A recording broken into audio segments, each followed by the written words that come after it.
Hi, Sandy. Welcome to Eve Innovation Quick Talk.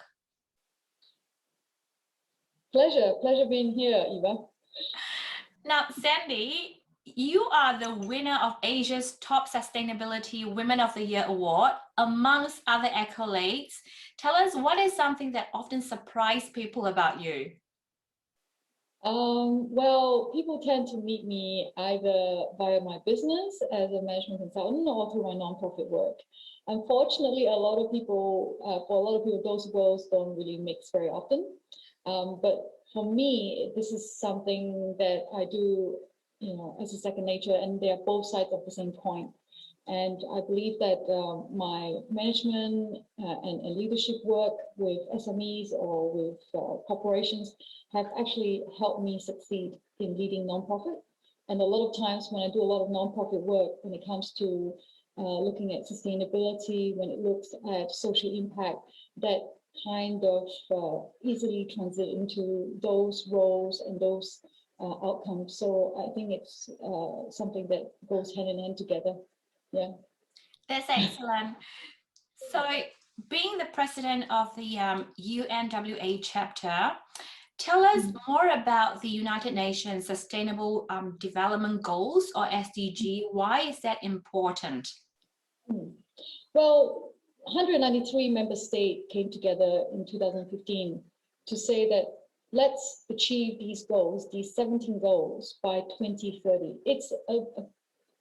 It's a target that we're all set for ourselves so that we can eliminate poverty, we can reduce inequality, we can climate change, we can also do something about the environment, make sure that we leave a good legacy behind, not just for ourselves, but also for our future generation.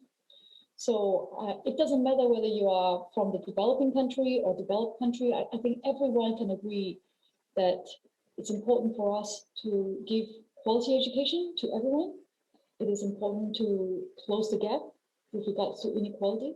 I think everyone can also agree that gender equality is important, whether you have a son or a daughter, whether you have a sister or a brother, you hope that they get the same equal opportunity as you do. So those are just some of the goals that are there for everyone, not just corporations or governments, but also civil society. To put it into context, can you give us an example of how people have actually harnessed innovation to contribute towards the success of the SDGs? When you look at the 17 goals, you cannot achieve a lot of these goals unless you have innovation and technology.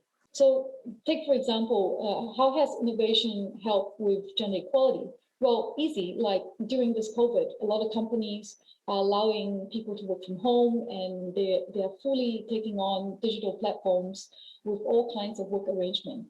So many corporations previously were wondering if they should allow women to work from home, or they should provide these kind of flexible platforms for women.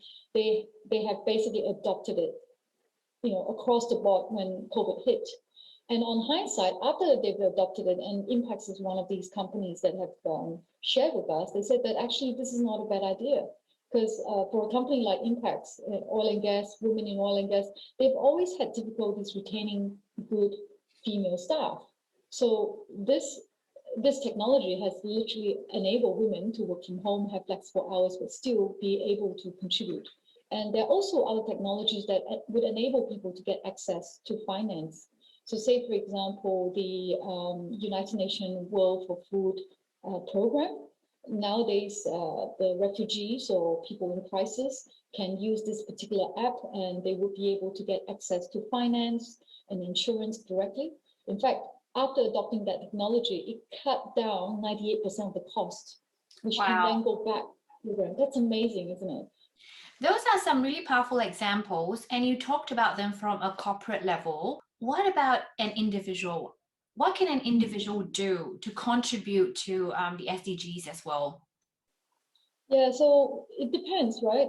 If you have a look at the 17 goals, you can ask a 6-year-old girl and ask her, which of these 17 goals resonate with you most, right? So for this girl would be sustainable communities and cities. Fantastic. Then what do? Well, you plant trees in your community. You ride a bike to school instead of having your parents driving you around. And for, say, a 60-year-old retired teacher, quality education is really important.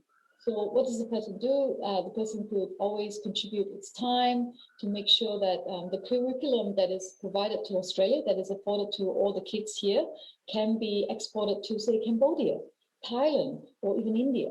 As an individual, what I can do is I give my time, I try to mentor young adults, I try to mentor kids from overseas, entrepreneurs, startups, the thing that you're doing, basically bridging that gap with regards to, what innovation can be and inspiring so many people.